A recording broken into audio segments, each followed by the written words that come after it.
Welcome back to the Project Gen X podcast. I am one of your hosts, Alan Smith, along with... I'm the other guy, Big Dave. And we're finally back recording some more stuff. And it's been a little bit for us. We had to extend a little bit because of life and just work more than anything. I know Dave and I have both been working quite a bit here recently, and as well as just taking care of some other life situations. So yeah. So this is just going to be one of our... Like my shop is... My truck is in the shop today for a recall for a airbag that could potentially kill people. Yeah, well. That's great. Well, you know, my old CRV that I had... Yeah. I think it was only the last year and a half that I had, or the last year that I had it, that I had actually gotten the murder airbags taken out of it. Oh, great. I've been riding around with you. Yeah, That's you great. Know, it was funny after I got them taken out. I just, it was like something was missing out of my life. There was that rush of, I'm giving death the finger here, I've been driving like now I'm all safe. safe. And Chevy sent me a postcard. It's like, you might want to take your car to the dealership and let them do the recall. I got a postcard. I was like, what recall? About 2 months after I bought my vehicle from the factory saying that there was a recall because there's an engine bolt that has to be replaced. But as I read on down on the thing, it said, we haven't come up with a solution yet, so we'll be in touch as soon as we have one. It's like, so what am I looking at here? They're like, well, you could have decreased engine power. You could have the engine stall, and worst case scenarios, you could lose your engine. I'm like, well... it's funny. Didn't the engine in your car quit working? No, I'm talking about my new car. Oh, the new one. The new one, yeah, not my old CRV. Yeah, the new to me car. The douche-mobile? The BMW. And so I'm still waiting to hear from them. And yeah, I tell you what, it's been nice the last few days. And yeah, having that drop top's been real nice. So I know. I just... Still half a cage. Yeah, whatever. I love that thing, man. It is... I'll say this: it's got that inline six in it. Yeah, that thing will fly. Like, I can't tell you how many times I've been on the interstate, or not even just the interstate, but like maybe on a state highway that's not very busy, and all of a sudden I look down and I'm doing 85 miles an hour. I'm like, oh, I better pull this back down. Didn't even realize I was going that fast. So handles wonderfully. So yeah, I just got my bike back from the shop Saturday, so yeah, it's ready to go for the season. It has been wonderful bike weather here the last few days. Of course, now it's going to start raining. Yeah, I know what they're saying all the way through the weekend. Yeah, I got it back. Of course, that's how it always works. I got it back. I went for a short rip Saturday morning before I had to get back to the house and knock the yard back down from where it was about to go. It was already into full seeding. Oh wow! Yeah, you let it go, huh? Well, no, I hadn't been able to get to it because of the rain and the weather. Every time it would dry up, and I wouldn't be able to get to it, and then by the time I could get to it, it was raining again. Yeah, I get that. That's but finally got it knocked down. But yeah, Saturday morning was a good morning to get out on it. And yes, it was. Rip around a little bit. Yeah, that was when I think it was Friday when I picked Xander up from school. I asked him, it's like, do you want to put the top up or down? He's like, down. I'm like, okay. So that was... Of course. Yeah. He likes it, so it's... yeah. I got to watch it with him, though, because he's got the same problem I do where he's really fair-skinned. And so, like, he wound up getting a little sunburnt, and it's like, oh, sorry, buddy, Yeah. I did too, but I had kind of already, from where it was warmer earlier, about a month ago, I got a little bit of sun, so it's not as bad this time. But, as a ginger who's starting to turn a little chrome, I've already had to have a place cut out of my arm that was skin cancer, so watch that. Well, my grandfather had problems with skin cancer, and he had a few places removed over the years. Yeah, so it's kind of one of those things. I get it. It's that first one left a divot. Yeah, I know. You've got to. You see a dip in the arm right there. So just say that's your definition from working out so much. It's like, yeah, this is how you really lifting. You got this divot right here. No, you even lift, bro? Come on. No, what I did is somebody asked me about it, and I said, well, that's where I blocked a knife attack. because that's in the perfect spot to look like I blocked a knife attack. Yeah, it stuck right in the bone. I had to pull it out. Yeah, well, that's not smart. So. For everyone listening, if you ever get stabbed, don't pull the knife out. Okay, Don't pull the knife out. Do not pull the knife out. That is that's one of those movie and television tropes that always kill me. Of like, oh yeah, it's like, here, you pull this out. Sure. No, do you want it to bleed everywhere? Or do you want to bleed out? Is this what you want? Because that's what happens if you get impaled with something. Leave it. Yeah, and it's at least until you can get to the hospital. Exactly, and let the doctor. They'll know what to do. So first thing they'll do is they'll put you to sleep so you don't feel it coming out. Exactly, and then have half the hospital staff there to make sure you don't bleed out in the process. Yeah, yeah. There are a lot of those television and movie tropes about like more than 6 bullets in a revolver. Oh, man, what was it I was watching recently where I saw that? Probably the most recent example of a major motion picture that I saw that was Joker. Yeah, when they're on the train when he kills the guys that work for Wayne Enterprises or Wayne whatever it is. Yeah, he's got a 6-gun or he's got a revolver. It's a 38. Yeah, and he shoots 8 times, never reloads. I'm like, seriously, guys, this is I mean, how hard is it to get a B shot of putting more cartridges or something? In the but it's pistol. Just come on, this is. But yeah, you see that kind of stuff, or one of my favorite ones is somebody. One of my someone will favorites. get shot, like in the gut, and they're fine, and it's like, no, there are a lot of organs that are bleeding internally now. Okay, don't even give me this whole, it's. Or they get shot and somehow, it's an automatic 10-foot backwards off the ground. Yeah. No, if you get shot, the only thing that's going to happen is you crumple. Yes, there on the spot. Yes, there is. You don't go flying backwards. Mm-hmm. Yeah, that just. There are so many things like that. And of course, there's always the trope of someone drops a gun and it goes off. It's like, that's not how that works. It is unless you're Taurus or SIG with one of their models. Oh, did they have that problem? Both of them had one. Taurus had a couple models that it had a drop fire issue and they got recalled and SIG had a drop fire recall on one of theirs. That is always one of those I used to work with a guy. I had one of the Tauruses that had to recall. Oh, really? I turned it into something else. Yeah, this guy that he worked one of his family members was shot and killed. Yeah. And the story was that someone dropped a gun and it went off. And it's like, that's not how that works. That is not unless he's shooting one of the old single action armies and he had the hammer. It was already cocked and every. Yeah, well, no, it was. I know. With the single action armies, it didn't even have to be cocked. If you had the hammer resting on the shell in the gun and not an empty cylinder, if you dropped it, or if you hit that hammer hard, there's a chance it could go off. But you're talking about an Old West type. Right. Well, this was not an Old West type pistol. Yeah. And is like, okay, the only way that works is if you drop the gun and then try to grab it and accidentally pull the trigger. Yeah. There's none of this, it hit the floor and went off. Or it's made by Taurus. Well, Can you tell I have a gripe with them? Yeah. I'm not a big fan. Yeah, I know. But yeah, there's plenty of that kind of stuff that I'm just like, oh gosh, it's all these movies, someone will get shot in the arm and they go on like it's nothing. It's like, no, you just had bone and ligament and muscle tears, and I mean that hurts. Yeah, it hurts a lot. Like that's getting shot in the arm or the leg or something like that can kill you just as easily. And that's only if you got shot by Full Metal Jacket, where it was just through and through. Mm-hmm. Nobody carries Full Metal Jacket anymore. Mm-mm. They're carrying hollow points, which means it's going to mushroom up and bounce around. Yep. I know. It's welcome to Gun Talk with Dave and Alan. And I'm not even really a big gun guy, so it's right now Corey's freaking out. Oh, I know. Why am I not here? I know. It's like this is right in my wheelhouse. And speaking of guns, I went and saw Civil War.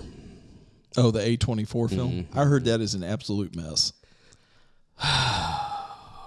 I wasn't real excited about it to begin with because I think we had talked about it a little bit previously. Where I was like, I saw the trailer, and when they said California and Texas teamed up, I was like, not a chance in this world. Look, there is so much wrong with this movie.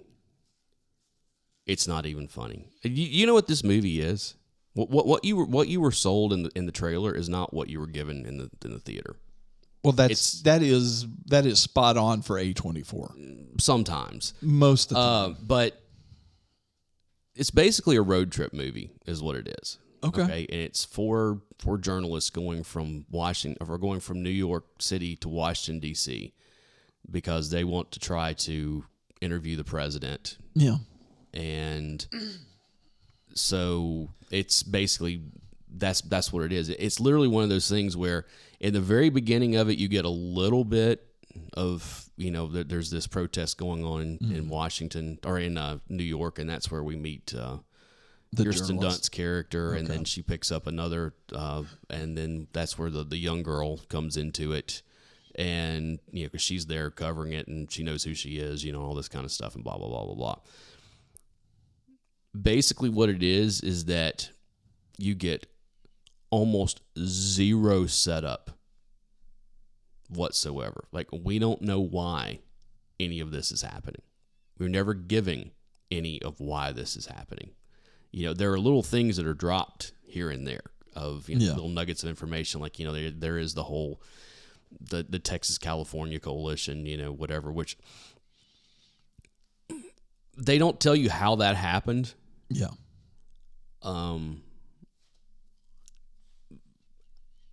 I've heard a lot of speculation from people talking about what might have happened to, because that's basically what it is. It sets up a lot of headcanon of this kind of stuff. You've got the Florida coalition who they drop a little thing saying that they had just failed in trying to forcefully make the Carolinas join.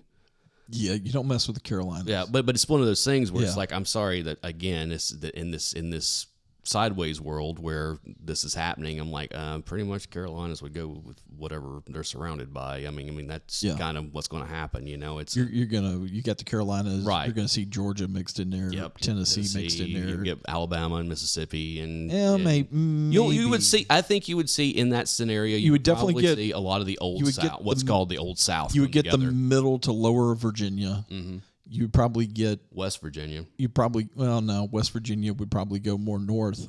Well, West Virginia is about as red as they are as they come. Or they would try to stand by themselves. It could be, but you're going to get part of Kentucky, probably the eastern. Everything except for Louisville. Well, no, you'd be looking at Frankfort, right? Lexington, Southern Louisville, right. Would go towards the north side, because that's where the more liberal side of it is. They're dropping all these little. Come to find out, Nick Offerman plays the president in it. He's barely in it. Literally, he's in the very beginning of it, the very end of it. And there is zero. This is where these people fall politically. This is where these people. The only thing that we get like that, only thing is there is a dropped line about the Oregon Maoists. That's it. Okay. I mean, it's like, well, that sounds about right, But that's the only political anything you get in here. But then there's stuff like there's a scene where there's a sniper, and they're pinned down, and there are a couple of soldiers that are trying to get a shot on him. Yeah, and they have like multicolored hair and are wearing like fingernail polish and stuff, and they never will say what side they're on. Yeah, I know, it's that kind of stuff. Oh, no. Let me tell you. Okay, no. That eye roll right there. No. Let me tell you let me tell you the most eye rolly thing, or the two most eye rolly things about this movie. Okay, they are going from New York City to Washington D.C. Okay, so they're going through Virginia. They're talking about, or they're coming through Pennsylvania and down through. They're coming through Pennsylvania and down through West Virginia and around through that area. That's the way that they're going. Okay, because they're talking about they're going to go. How they're going to get there because there's a battlefront at Charlottesville. Okay, yeah, I know. Well, no. Okay, so this corridor that they're in, going through all that area, all the way down into D.C. Okay, they're going through Virginia and Pennsylvania, southern Pennsylvania, and west. All this kind of. I'm gonna actually look at a map so I can see the way that they're going, because they keep saying where they are. Okay, that they're going through Pennsylvania, and then they're going into and all this stuff to get to D.C. They would. If they're going through Pennsylvania, they're having to go around because of blockades and everything. If they're going through West Virginia, they're taking the scenic route. Yeah, it was like 800 and some odd miles. They kept having the little thing of how long is. Anyway, no, but here you go. So they're going through that entire corridor. Okay. Apparently, where they're rolling through right there is like. Apparently, there's only like 5 white people that live in that entire area. I'm not joking. It is one of the most diverse areas of America you will ever see in this movie. It's like if they're going from New York City to Washington D.C., they shouldn't even touch Pennsylvania. I know, but again they have a whole conceit. They would go through Philadelphia, right? And they do. They're going through Philadelphia and then down through Maryland. But they wind up going through Virginia, West Virginia, and Virginia. They explain it away as there's fights going, there's battles going on. This movie sounds like absolute and total horse crap. Okay, so here's the other one of the other most eye roll. This movie is literally 2 hours of filleting the media of how important they are. Oh. I'm not even joking. It is 2 hours. It's an hour and 49 minutes of, we're so important because, we go and cover this stuff and show people what's really going on. And, and it's so important for us to be here that, so that people know what's really happening and, and all that. It's just like, oh my goodness, shut up. Okay. Just shut up. I guess that's why all the layoffs are going on in the media. And then this is the fun thing. When it gets down to the very end of it, okay? Believe me, I could pick this movie apart just oh man, on and on. There's a dropped line. And you have a degree in communications. I know. With radio. Well, it was in radio. Yeah, did you finish your degree? I never finished my degree. Oh, okay. So well, there you go. I'm 6 credit hours from it. So you took a bunch of classes in broadcasting and journalism. And liberal arts and a whole bunch of other stuff. Yeah, I know. I'm out of Western Kentucky's broadcasting department with the television video production track. And I'm just absolutely blown away with some of the crap that I know the news media is pulling. It's crazy.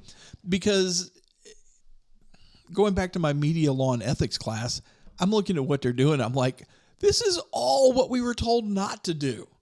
Well, what's funny in this movie is that Kirsten Dunst's character, she's world renowned, or she's renowned as a what's the word? What do they call them? Conflict, photographer, and they're in the beginning of it, whenever she's talking to this younger character, she's telling her is like, yeah, I know that you really, when all this was first kicking off, you really made your name with your photographs of the Antifa massacre. Yes. But here's the thing, though. They don't say what happened. They just called it the Antifa massacre. So is it, okay, who was doing the massacring here? And it's a lot of that, where it's just all this like really vague, like, okay, my headcanon with the California, Texas thing is that Texas tried to secede, and California said you can't do that, and so Texas just invaded and took over, and just like, okay, well, now it's the California-Texas coalition because Texas basically just took them over. That's okay. I mean, that's I could see that happening because you've had so many people from California transplant to Texas, and it's the ones that are trying to get away from the mess that's going on out there. And so somewhat, yeah, they would. It's the ones that are trying to get away and the ones that are trying to flip Texas back blue again. Yeah, well, they're trying to do. But they're all down around Austin. Yeah, I know. Just quarantine them off. But I can see them going, oh, you want to go take over? Let us show you where to go to. Well, but you also got to remember that California, outside of the coastal big cities, is very red. It is very red. But the thing is there's so many people in Los Angeles and San Francisco, well, not so much San Francisco anymore, but, all the big, San Diego and all that kind of stuff, that they really outnumber everything else. You got to remember, L.A. County, there are more people in L.A. County than there are in like 19 other states. Yeah. Yeah, I mean, that tells you, like, okay, yeah, you got a huge population center. It's the same thing with New York, in New York City, with all the boroughs and everything, it's, 12 million people? Well, that's almost twice as many people lives in Tennessee, just in that one place, So, I mean, that... And this is why we have the Electoral College. Exactly, Anyway, not to really get up, but there are so many eye-rolling things in this, where you're like, oh, God, here we go, At the end of it, I don't care if I'm spoiling it. It's been out long enough, and really and truly, I would tell you, don't see it. If you're going to see it, fine, see it. But if you're going to see it, wait for it to drop on Max. Yeah, exactly. Don't give them money, because it's not a good movie. It's just not a good movie. I mean, it's like the writing's bad. It's just the way that it's set out. I mean, it's like the whole Jesse Plemons, like he's like literally in one scene. It makes zero sense whatsoever. I know what they was trying to do. The director was trying to say, look, there would be like brutality that would happen in this to like. Yeah, I get that, but it comes out of nowhere and goes nowhere whatsoever. Like it's just like, okay, we got to put this in, and that's it. But at the end of it, when they finally get to DC, basically writing it by the seat of their pants. When they get to DC. This is the end of the movie, okay? I'm going to tell you. They get to D.C. Of course, there's a siege on the White House. They get inside the White House, okay? They got inside the White House while there was a siege going on. No, they are embedded with the army that's doing the siege. Oh, okay. That's how, because you see that several times where like they embed themselves with different factions to try to to get photography and all this kind of stuff. And so they embed themselves with the faction that's laying siege to the White House. So they go in with them. And again, it's a very diverse army that's going in, okay? When they finally get inside, first off, we all know, if you know anything about the White House whatsoever, there is a bunker underneath the with the White House for the president to go into in case things go sideways. For some reason, this president never goes in there. He's just hanging out like in, the press secretary's office. Hey, we're under siege. Yeah, we should go to the bunker. And so they're going through the White House, killing everybody. Like they basically say before they go in that they have a kill order. There's not capture, it's kill. Okay. Please tell me they walk in there and Nick Offerman's sitting there going, "I want all the bacon." No, he's playing a completely different. He's not playing. He's not playing Ron Swanson. What you heard was I wanted bacon. No, I want all the bacon. No, basically what happens? They go in, they pull him out from under the desk, because that's where he's hiding. Of course, he's cowering or whatever. And one of the other reporters says, wait, before you kill him, I need a quote. And he looks up, he says, please don't kill me. And then one of the soldiers steps up and shoots him right there, laying on the floor, completely. Okay. Who do you think it was that shot him? I haven't seen the movie, so It was the black woman that shot him.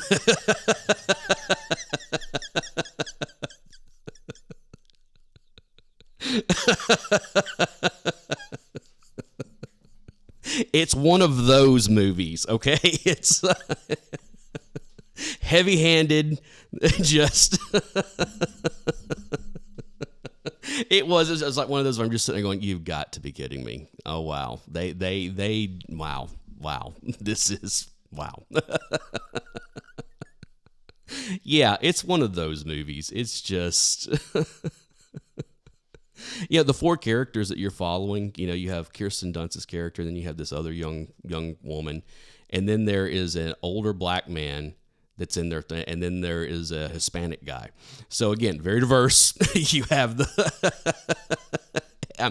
it's one of those things where you're like, yep, this came out of the Hollywood system completely. All right, so...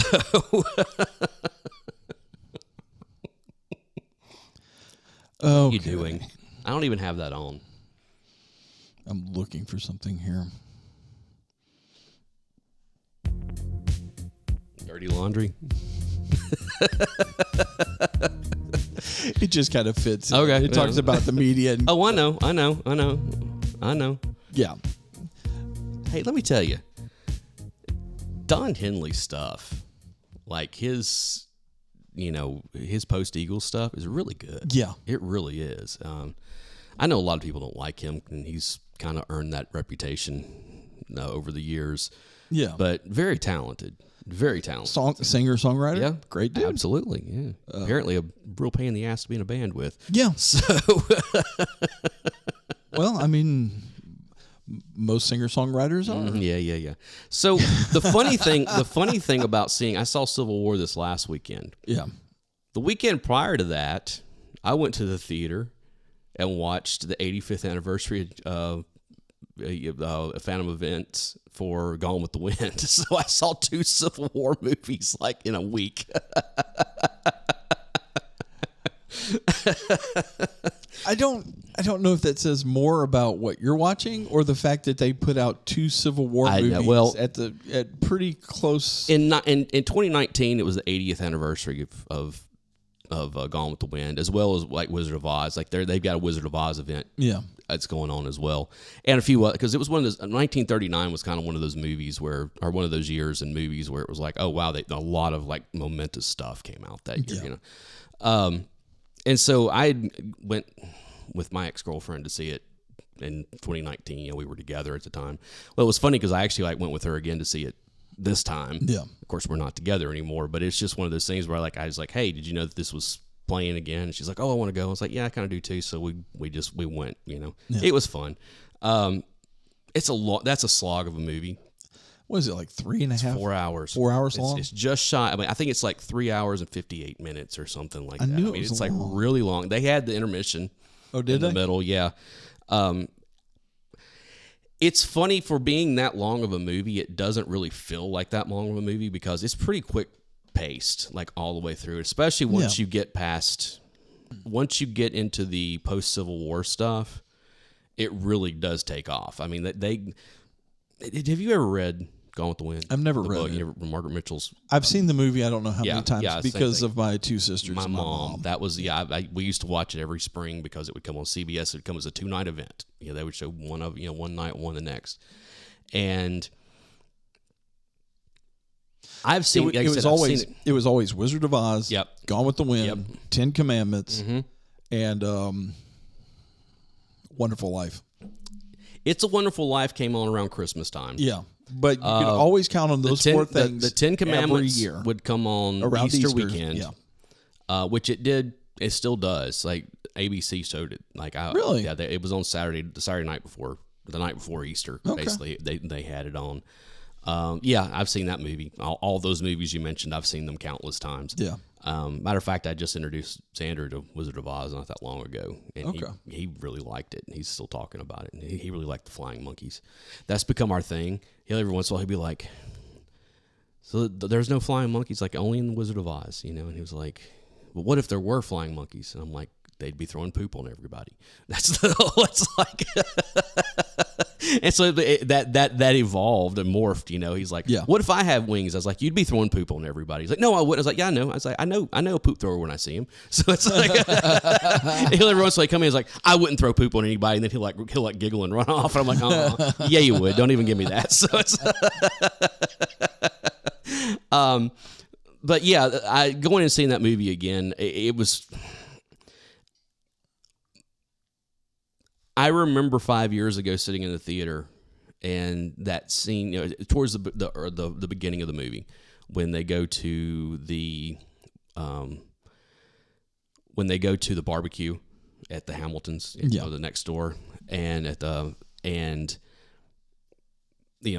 the women have to go take a nap in the middle of the afternoon, and the men are down smoking cigars and drinking, scotch and talking about, the upcoming war and all that kind of stuff. Yeah.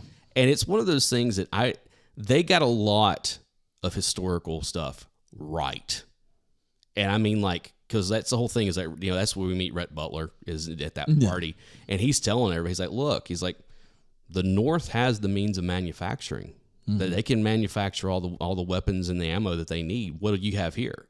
You don't. It's like this is going to wind up being a massacre eventually because you just don't have the resources. I mean, it's just and as well as several other things where they go through, and it's like, yeah, no, the historical accuracy on this stuff is there. I mean, it's all there, especially when they get into the post-Civil War with the carpetbaggers and all the crap that the South had to endure. That were, let's be honest, and I'm not just saying this because I'm a homer here living in the South, but if you look back historically at what the sanctions that were put on the South and it took almost 100 years or better to really make a comeback for a lot of places in the South.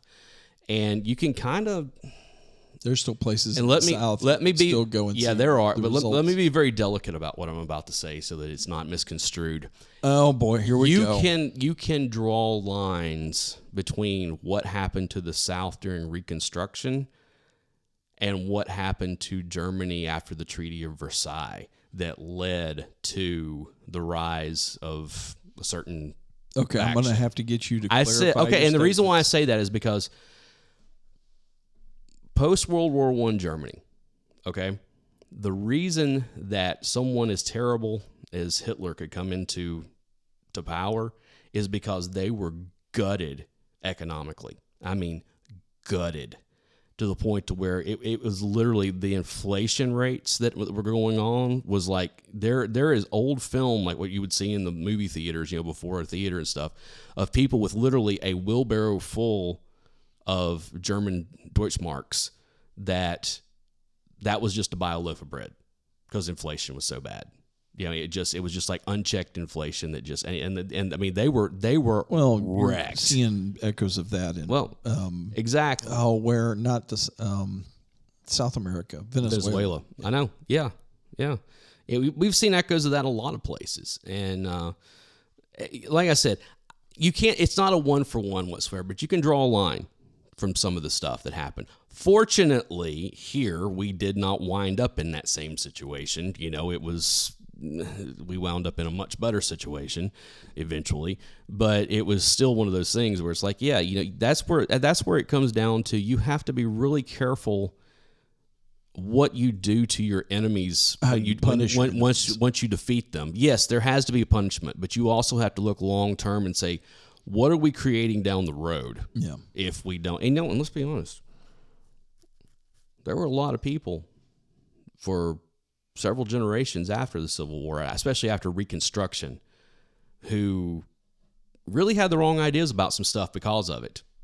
Of like, oh no, this was their fault. And that's kind of where you get that schism of how, depending on where you grew up and what you were taught about what you think about why it all happened. It just... Well, you're starting to get into topics like narrative. Exactly. It's like some, what was the cause of the Civil War? Well, there was no one cause. There were a bunch of them. Yes, there was one big one, but there were also a bunch of other things that led to it. It wasn't just the one thing. Same thing. You can do that with any war, though. You can do that with any war. It's like, no, it's not just this one thing. Okay, it's a buildup. It really is. It's kind of like with World War II. Like, why did the U.S. get into the war? Well, because we were attacked by Japan. Well, but what led up to that? Well, we had sanctions against them, and because of what they were doing to China, and then we also had a deal that was in place to supply fuel to Japan, and FDR decided he wasn't going to honor that.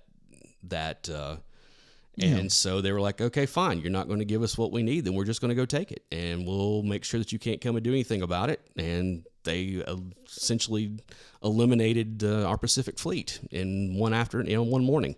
And it didn't help that we were already having our supply ships to England getting torpedoed. And also the fact that even though we were not in the war for the first 2.5 years that it was actually going on, we were sending supplies and money and troops to go fight, unofficially. So it was like, no, we were already in Europe in 39, 40, and 41. We just weren't officially in there. Yeah. And so and again, it all goes back to the Treaty of Versailles. I know we're getting on the history of the Treaty of Versailles, because people forget the Japanese were a part of the good guys in World War I. They fought, they were an ally. Mm-hmm. And they got, at the Treaty of Versailles, they got completely frozen out of that, and basically said, "Yeah, thanks for sending your troops to go and die for us. Now go back to Japan and leave us alone." And that was another one of those dominoes that led to everything coming out of that way. And then it's just, anyway, well, we could go on for all afternoon for this stuff, but it's a and then you get to the end of World War II where we get to my brain is fogging. What was the name of that whole treaty? The end of it was the shoot. I can always remember the Treaty of Versailles because the Treaty of Versailles has been so impactful over the last 100+ years. And then you get to the where they did the whole thing at the end of World War II is actually where you start getting the beginnings of the Vietnam War.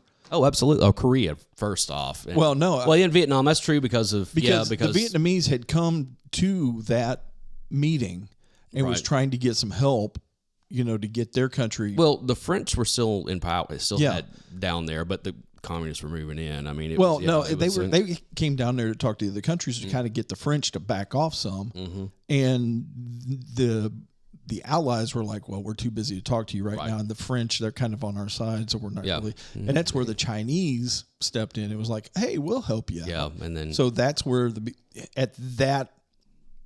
World War II is where the beginnings of Vietnam started. And again, the whole French one blunder leads to another. And we were, the allies, quote unquote, were too busy carving up the Middle East, creating Kuwait and Israel and telling, oh no, I know you used to own this, but you don't own this anymore. Okay, well now we've got that was more Britain, and then Britain was like, well, we don't want to deal with this anymore. Right, they handed it over to what was it, the UN at that point? Yeah, something I forget, but it became one of those things where that's people forget Kuwait did not exist until after after World War II. And literally, it was one of those things where the Allies with the British looked over and said, "Look, all the oil's down here in this little peninsula.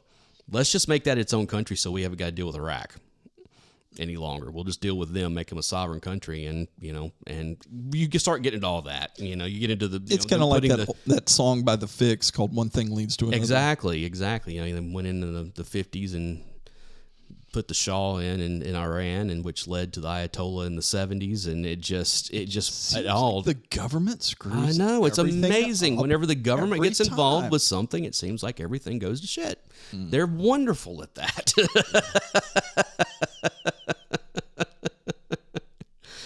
Everybody talks about the. It doesn't matter what side you're on. No, it doesn't. It doesn't. The left wing and the right wing are just parts of the same bird that's crapping on the rest of us. But Eisenhower giving that speech on the way out about the watch out for the military-industrial complex. Well, 60 odd years later, we're dealing with it. George Washington, when he was leaving office, gave a speech about not getting involved in international affairs and not having any long binding treaties with other countries that would force us into that kind of stuff. Well, where did that all get us? Thomas Jefferson kind of screwed that. Yeah, but it's still, but it's like, you fast forward a couple hundred years and you're like, oh wow, look what happened with all of our treaties. And anyway, this is not where I'd planned on going to go with this. It's something a little lighter. Since we convened last, I binge watched all of Community. Why would you watch a show about what I have to live through every day? Well, I kept hearing that it was a great show. If you take the show, the IT Crowd, excuse me, and you mix it with the show Community, you're living my life at work pretty much every day. I really enjoyed Community. Mm-hmm. Okay, Community did to me the same thing that Gotham did. Okay, I really enjoyed it until the end. Yeah. And then they really whiffed the end of it. Now, I know that, that was one of the, when they left NBC and wound up going to, was it Hulu or Amazon or one of the, that picked, maybe it was Netflix. It was one of the streaming services picked them up for 2 or 3 seasons. I can't remember exactly how long. They were trying to get the hashtag 6 seasons in a movie. That was like their whole, we're going to, this is what we want. Well, they wound up getting the 6 seasons. And I think the whole reason that they ended the way they did is because they were really trying to push to get a movie, and they still haven't gotten it. So I'm just like, I enjoyed the show. I really did. There was a lot of laugh out loud moments, just like, oh wow, this is really funny. Because both of us went to Community. Yeah, but also just the show itself was Yeah. really good. And it's like, of course, that's where the Russos came from, and they ultimately wound up getting the Marvel gig because of some sequences that they filmed. Like there was multiple paintball episodes. That it was like, okay, this is it's a lot of fun. I would highly recommend anybody sit down and watch. It's all on Peacock, and it's like I said, it's 6 seasons. I think the first 3 seasons are all 22 episodes, and then it's only 13 for each one after that. So it really doesn't take that long to kind of get through everything. Matter of fact, I think I got through the first 2 seasons in a weekend or something like that, because they're half-hour episodes. Yeah, and I really enjoyed it quite a bit, and it's funny now. I'm like, okay, I need something else to watch. So well, do you have Max? I do. Try Tokyo Vice. Okay, when that show came on, however long ago, 3 years ago or whatever it was.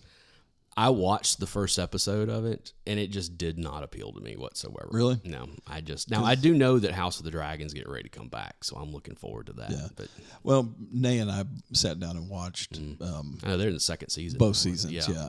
I really enjoyed it. And then I did a little research on the main character, the one who wrote the book and who was like a producer, and he's a real piece of work. Yeah. That It doesn't look anything like the actor. Oh, I'm sure that seems to be a thing. He appears to be short and dumpy. Yeah, happens. So, of course, if you're going to cast your someone who's supposed to be you in a movie, you always get someone who doesn't look like you. You get like the version of you that you would like for it to be. It's like so yeah, that's a. Unfortunately, I can't get the young Brad Pitt to play me anymore, so it's. That's totally unrealistic. Totally unrealistic. I can't get the young Jeremy Piven's to play me anymore, so it's closer. Actually, that might be a little too close. Now that you think about it, you two kind of have the same attitude. A little bit. When I think about the guy from Entourage. Oh yeah, Ari. Yeah, Ari. Ari. Yeah, Ari. Yeah, you and Ari are pretty much Ari Gold. Yeah. Same piece of work.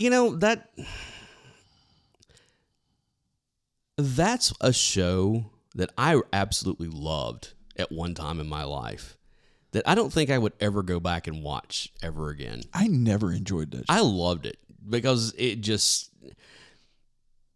I loved it for 2 reasons. One, I loved it because it was just a lot of fun. I always found it to be a lot of fun, just so the shenanigans they got into. If I was watching it, I was watching it for Turtle and for Matt Dillon's character. Or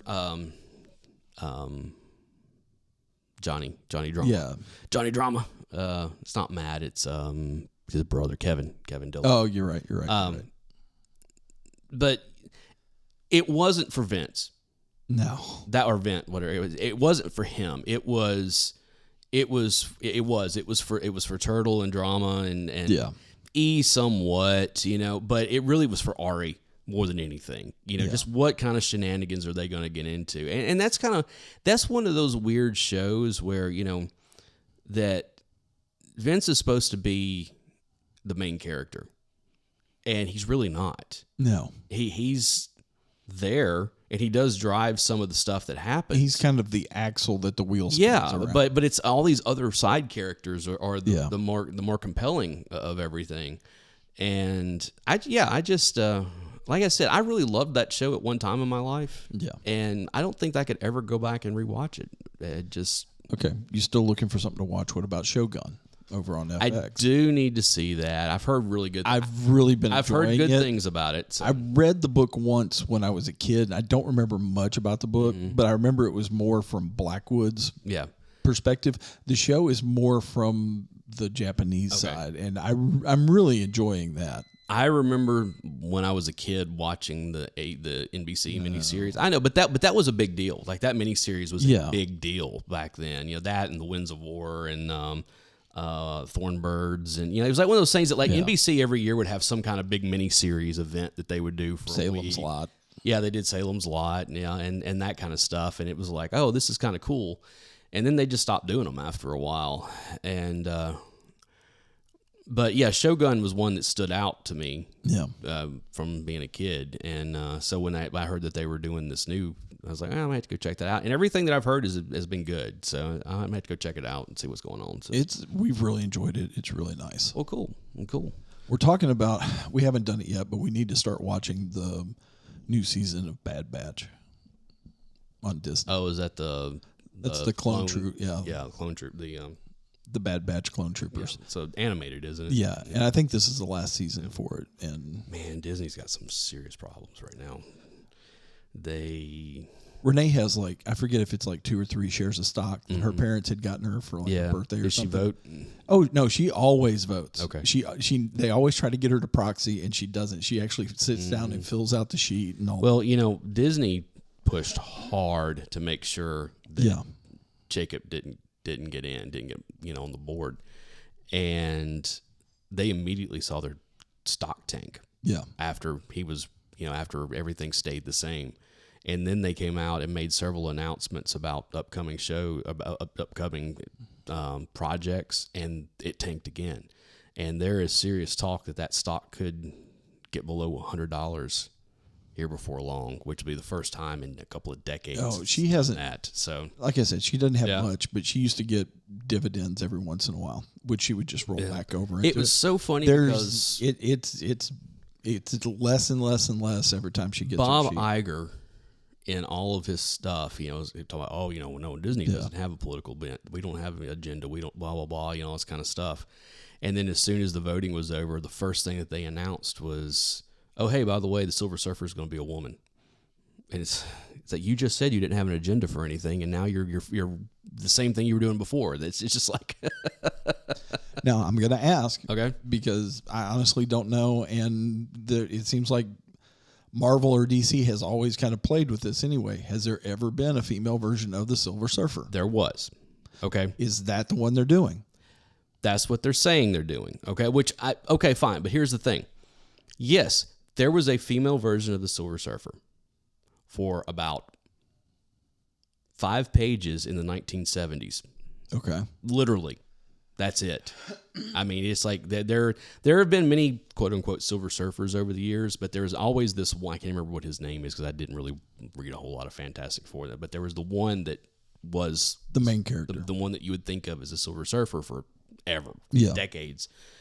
And I think, if I'm not mistaken, this female Silver Surfer was from an alternate reality even. It wasn't even from like the 616 universe. It was from one of the other ones, and it was like his wife, and he was killed, and she took up the mantle for like 5 pages or something like that. And that was it. Okay. So yes. Is that the storyline they're going with?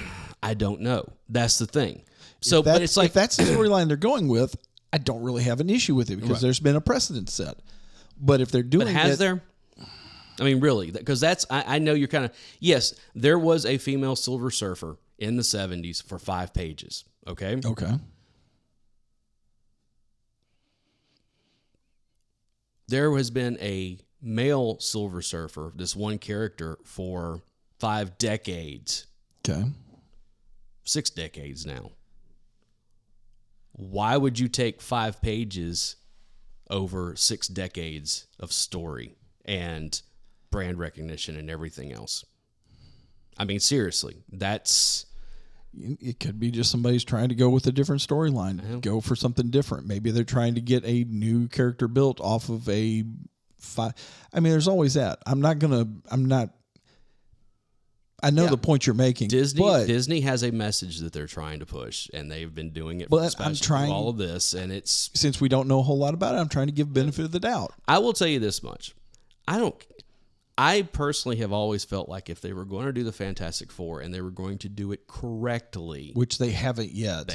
But if they were going to do it correctly, they would do a Disney Plus television show to really like lay out lay it all out from beginning to wherever they're going to. Yeah. Okay. And then you can put them into the movies or whatever after that, because the Fantastic Four, first off, is a family drama. No ifs, ands, buts about it. That's what that is. It is a family drama. It is a family story. And with that, you can't just do a 2-hour movie and really get everything where you need it to be. No, it's going to be an 8-episode series. Yeah, maybe 2 seasons, 3 seasons. And I wouldn't have a problem with that. It's one of those things. Yeah. Go ahead and start laying it out. It's fine. I So I'm not behind. I'm not behind a movie. I mean, at all. That's It doesn't kind of matter. what they did with Falcon and the Winter Soldier. Soldier. Yeah, and which I enjoyed that season, but Yeah. the all of the But we're about to get our own standalone movie with. yeah. After they go back and refilm it, that's the other thing that came out is that they had most of that movie ready to go, and they did a press or a test screening, and it tanked, and so they went back to the boards of like, okay, what do we got to do to fix this? And I hate that because I like Sam Wilson. I love that character. I love that character. I think Anthony Mackie is hysterical. Anthony Mackie's great. Yeah. You said you finally watched? I'm starting to watch. You're watching Twisted Metal. He's so good in that show. I love that show. That's the other thing. I've got to start Fallout too. I don't have the love for those games like other people do, and so I'm not really invested in it so much. I've only played it once or twice, but it's got Walter Goggins in it. I know, and Walter Goggins is always it's Walter Goggins. Walton Goggins is always one of those guys when he comes into it. Again, he might not be in every movie he's in, might not be good, but he's good in everything that he's in. That he is most definitely one of those people. Yeah. Anthony Mackie's another one. Yeah. That's there are quite a few actors out there that I will say that no matter how bad of a movie, they are giving their 100% to it. Yeah. So they commit fully and they go for it. Mm-hmm. That's given his character in Sons of Anarchy. Gosh. Man, what's his name? Tig? Was that his name? That was his boyfriend. Yeah, that was the whole thing. Whenever he first comes Venus? in, they're like, was it Venus? They're all like, really? Yeah, really. We knew Tig was twisted. Yeah, but we had no idea how bad, how deep that hole went. When they were in Ireland and Jax met his sister and didn't know it was her, and they were getting ready to hook up. Yeah, he was like, after the explanation, he's sitting there looking at his mom. Like, I was almost in Tig territory there. It's like.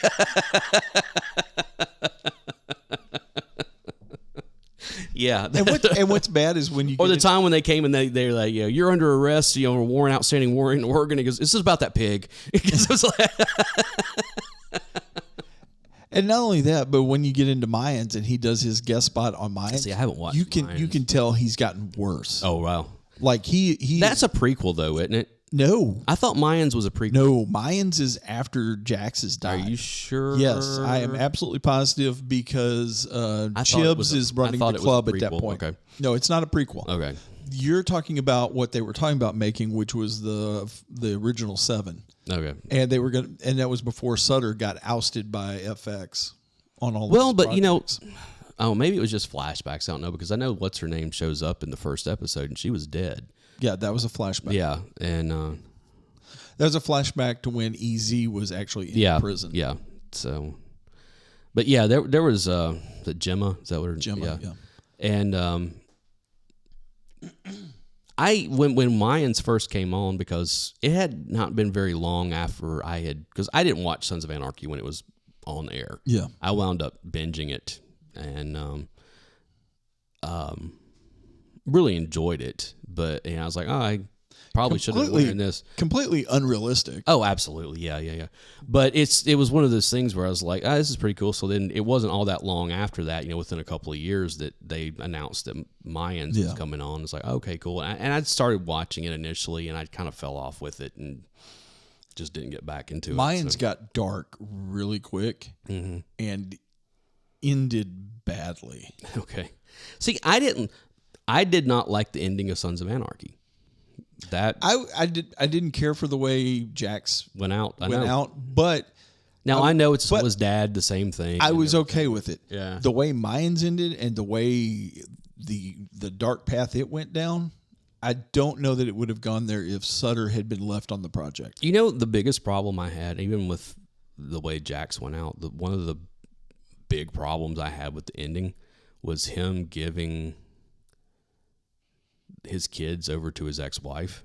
I know she had cleaned up and all that stuff, but it was like that was such a point of contention all the way through. Well, and then at the end of it, at the end they were kind of reconciling and all. Kinda, but it was still one of those things where it's like all of that for 6 seasons of the contemptuousness between them, and then he gives Abel and who was the other kid that he had with his second wife. Tara. Yeah. He winds up John. No. Yeah. It was after his dad's name. Yeah. It was. Or was it his? Anyway, but he winds up giving both of them over to her, and I was like, because of course, obviously, everybody died in that show. I mean, it was by the time it was over, and so I guess he had to give them to somebody. But the fact that she moved to Mexico with Nero. Yeah, there is that too. So. This is going to drive me crazy. You have to look at it. Thomas, that's what it was, yeah. Yeah. It's been a while since I've watched the show, so I'm trying to pull all the names. Huh. The first thing that came up since we've been sitting here talking about it, look at what the first link says. Sons of Anarchy, why Wendy was given custody of Jack's kids. Tell me that our phones are not spying on us. They absolutely are. We know that. They are absolutely listening to us. I mean, I go to look up Jack Steller's kids, and immediately the very first thing. Why was Wendy given custody? Yeah. Well, yeah, I know. Thank you, Google and Apple, for being a wiretap. Yeah, absolutely. During the 60s, they were afraid the Russians were wiretapping everybody's house, and now we asked the wiretap to set a timer for us for when we're cooking. I know. I saw a little cartoon about that a while back. It was like 1960s. It was like, got to be careful because the government might be, Well, it was something to the fact it's like, we got to be careful because of what the government might be tapping our phones. Yeah. And then it says 2020 or 2025, whatever it was, and it said, so which government wiretapping device did you buy this time? It's like, I'm not very far from being out from under my contract and my phone being paid off. Mm-hmm. I'm seriously thinking about getting a flip phone. And just cutting that off completely. I know that doesn't stop the tapping, but it keeps all the other information from having a constant stream. I find myself way too many times watching television, and I'm really enjoying what I'm watching, but then all of a sudden I'll think about something, and the next thing I know, I remember what's going on TV anymore because I've been playing on my phone for the last half hour. And I'm like, okay, this is just getting a little too much.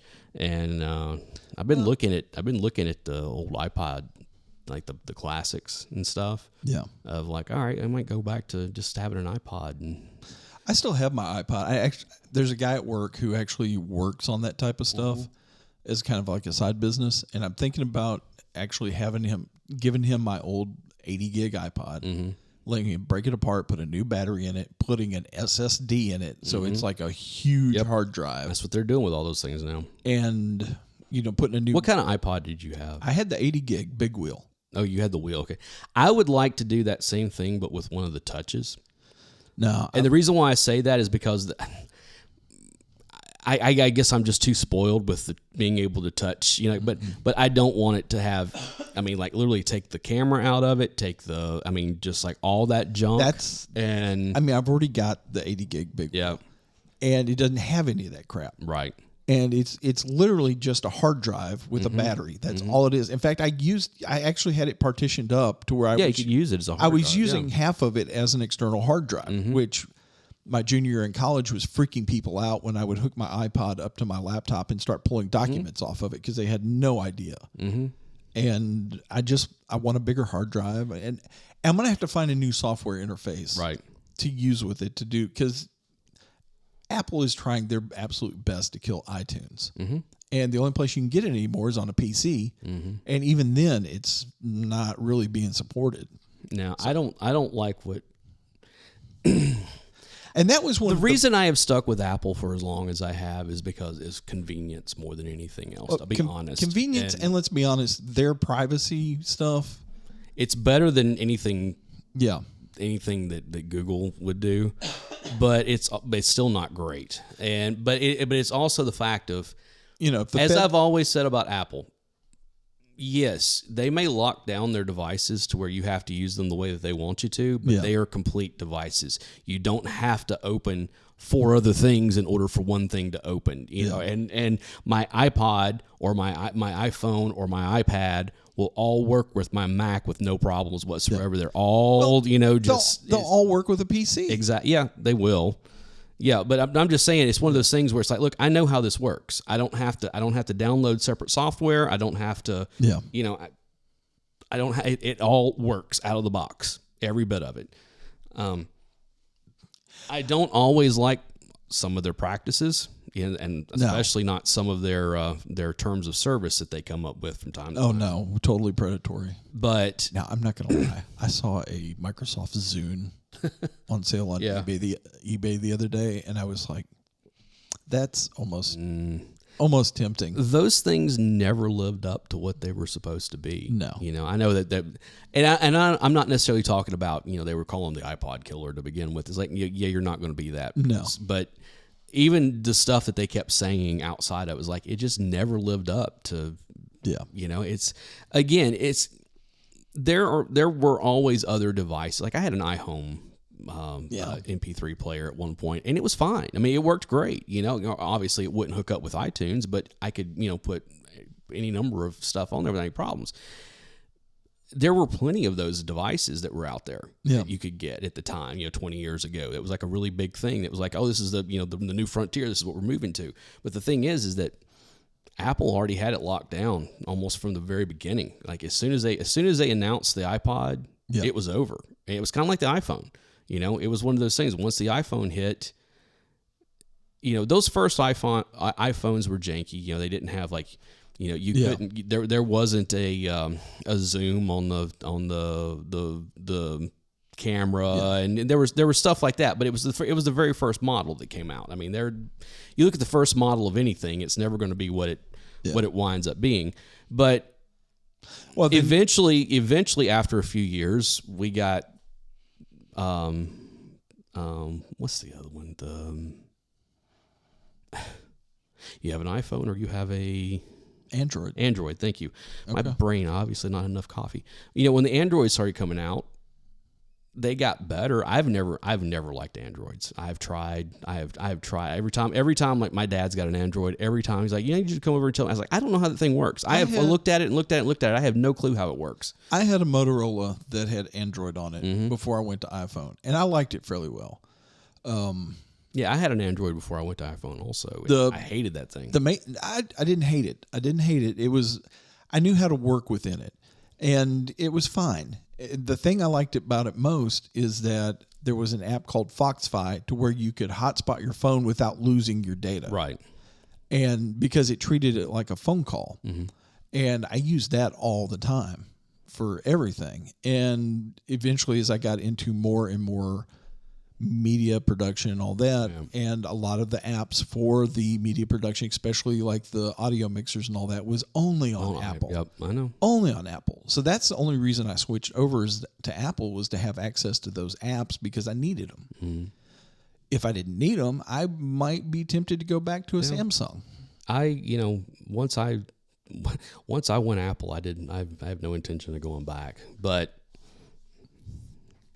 I really am thinking about if Apple could figure out how to do my glucose monitoring without sticking me with a needle, just from like the iWatch or whatever. Right. I would get one of those tomorrow. If they could just figure out how to do the glucose monitoring without having to stick me with a needle. That right there, the whole Apple Watch thing. Yeah. People hate it who are like Apple, like really like big Apple junkies when you call it an iWatch. So I always call it an iWatch just to it's an iWatch. Mess with people. I know, but it's like, no, it's an Apple Watch. It's like everything, iPod, iPhone, iPad. It's an iWatch. It's an iWatch. I know, but the people who own those, the fanboys, they talking about. You ever want to see somebody just lose their shit? Just call it an iWatch and see what happens. I really don't care. I'm pretty much OS agnostic. I work on both systems. Well, it's like, and I've said it here many times. And I'm not gonna lie, I've been tempted to play in Linux. If just Microsoft wouldn't force me to have to do an update every time I open a computer again, I would have stayed with PC. But they just, every time I open my damn computer, we have a Windows update. And We have a Windows update. We have a Windows update. And it's just like, you no, got to I'm wait done an with hour before you can use the PC because it's updated. I know. Yeah. And I'm just like, nope, I don't. This is dumb. The other the other thing I liked about Apple, there was a perfect system for Microsoft. It was called XP. And even that had to do the updates. The update thing drives me crazy about Microsoft. The thing I liked about Apple before they completely priced me out of the market on their hardware, because I can't afford their hardware anymore. I know. Is the fact that the software applications actually sit on top of the OS. They don't interweave themselves into the OS, which makes it easy to load them and unload them. Right. With Microsoft, there's 4 things running. If you decide you don't want a piece of software anymore and you go to delete it off of your machine, there's a good chance you're going to have registry issues at that point because it has basically wormed its way into the... And it's also one of the things with Windows is that, again, with iOS or with OS, you know, with the Microsoft or the Apple OS, when you open a program, you open a program. With Windows, you open a program and 4 other things open up in order for that program to run. And so it killed the CPU. I mean, it is bogging it down like crazy because there's so much stuff that has to run. It's just like, this is ridiculous. How in all these years they haven't fixed that, I've never understood. So if I could figure out a way to build my own PC so I could actually work on the equipment myself, which you can't really do with Apple. No, you can't. And I could figure out a way to actually run Apple's OS on that PC, I would have... I'm sure there is a way to do it. There are Hackintoshes that you can build, but they're a pain in the butt to do, and they're a nightmare to maintain. I know. And that's the other thing is that when you do something like that also, again, because Apple is so proprietary with their stuff, stuff may or may not work. Exactly. I mean, it's, you know, and that's kind of been... Like I was saying, I would love to get an iPod Touch and have the same thing done to it, where basically you go in there and gut all the crap out of it that I don't want, okay, and then just let it be the touch screen for music or in podcast or whatever, that type of stuff. I don't want I don't want anything else on there. I just want music and iPod. That's or music and podcast. That's it. And the problem though is if you go in and do something like that, it may or may not sync up with your iTunes or whatever it is. I mean, it's just ridiculous the way that they do it. Can I say I hate Apple Music? Oh yeah, I do too. I would. iTunes was good. I liked iTunes. Was a perfect software. It was. Videos, music, podcast, whatever you needed. It attached to the store when you needed it to, and it didn't when it didn't. iTunes was a perfect piece of management software. I agree with that. Apple Music is terrible. Is the biggest piece of garbage I have ever had to try to deal with. Ever since they split and basically just made iTunes a storefront. Yeah. That's all it is now. And then they made Apple Music and then they made Apple Podcasts, like 2 different apps. Well, first off, I stopped using Apple Podcast because it sucks. It's terrible. Like the interface is terrible, and they have done nothing to it to make me want to go back over there whatsoever. Again, what are you using now? I use Overcast. I've been with Overcast ever since I left there. That's been probably 5 or 6 years now. Okay. And I like them. I like the way they do things. And the podcaster I'm using is actually Podcast Guru. Yeah. And you know, and there are plenty of other ones out there that are great. I really, really like that podcaster. But when they split the two and decided, no, we're going to have an app for this and an app for this. Yeah, that was it. You know, and it's one of those things that because and that's another thing I could be convinced to not ever use Apple Music again and just take all of my music that's already in there to somewhere else. Yeah. And yes, you can get around the DRM that's on it, but it is. This is where I think Spotify has missed the boat somewhere. Mm-hmm. Because Spotify has got a great interface. Their GUI is actually fairly. Oh, did you see that they have another podcast, Spotify for podcast now? No. Mm-hmm. They're going to make the Apple mistake. Mm-hmm. See, I saw it the other day. I think it was on YouTube, and it came up or something. It was like, try Spotify for podcasts. It's like, first off, I'm never putting Spotify on anything ever again. But I still use Spotify because it's the only place I can find some of the songs I'm looking for. Yeah. If Spotify was smart, they would take their web GUI and they would actually make it a downloadable piece of software and basically turn their software into the music management system that iTunes once was. Yeah, that'd be great. With the ability to do the streaming on top of it. Right. Well, and like you were saying with iTunes, the video, there's also, what is it, Apple TV or whatever it is its own app. Dude, I liked it when they were all in one thing. Right. When it was all in one thing and everything, okay, fine, I can just go over here and go into this category. There it is. I can right. There it is. Yeah, and now I got to close this one. I got to go over here. I got to find it. And if they all have their own interfaces that are different, and I know it's just. I wish I could find a piece of software that would do all of that. That would be agnostic with pretty much whatever media player I wanted to use, be it iPod, even Microsoft Zune. Nobody's making that kind of stuff. I know Apple's not even making iPods anymore, are they? No, not that I know. Yeah, I know. That's because they're like, oh, well, if you get a phone, you get a phone. Yeah. Whatever. Yeah. Get a phone. Get a phone. Get an iPad. Get a whatever. Everything is tied to this stupid thing. I know. Your bank account. I know. Everything is tied to this. I know. Believe me, I know. I mean, you can't even get an iPad to do everything that this stupid thing does anymore. Really? I didn't know that. Well, yeah, you can get it if you get an iPad with the actual cell connection on it. You're basically just buying a giant freaking phone. Oh, I know. That's all it is. I know the one that we have is this guy got that, and I've been seriously thinking about, because it's out from under contract, has been for a while, about going ahead and canceling that line because don't really need it. And but I don't know. But this is you get into a whole situation. But part of this is kind of where I've started playing with radio communications again. I talked about earlier that I went and got my GMRS license, and I'm kind of studying ham radio a little bit because at some point there's gonna have to be other means of communication. Absolutely, and it's like anything else.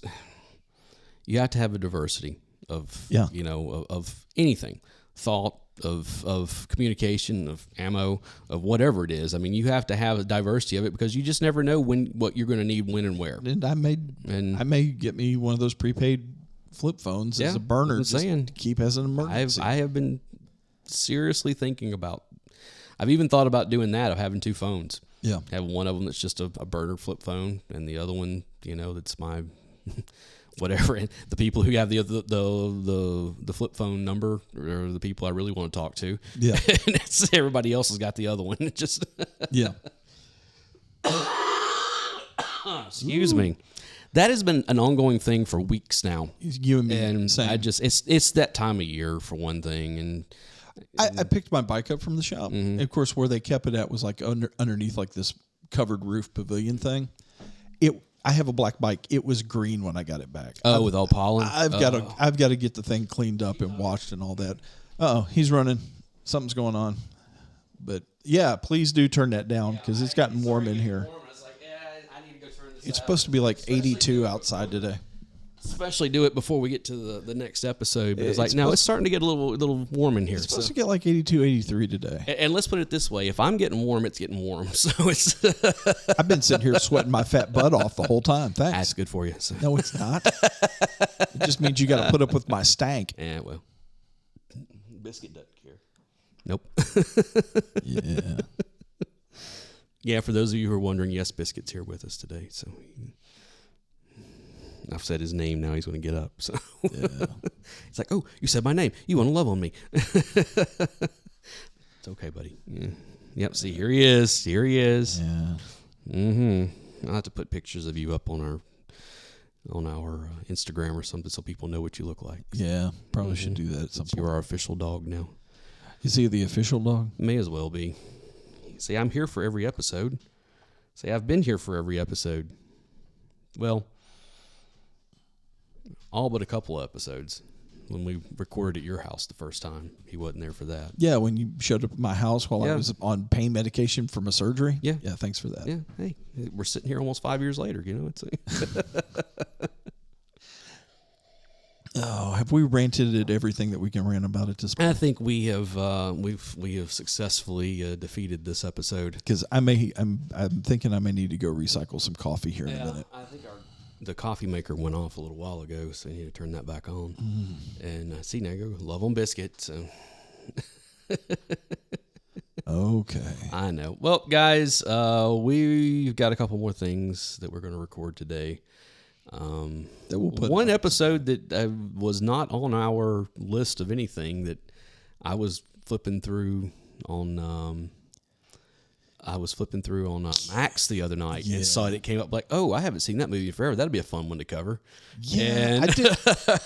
I had even forgotten about this movie. We'll talk about it on the next episode. So it's going to be a fun one, I guarantee you. But yeah, we go and check out all of our social medias, and it's all in the show notes.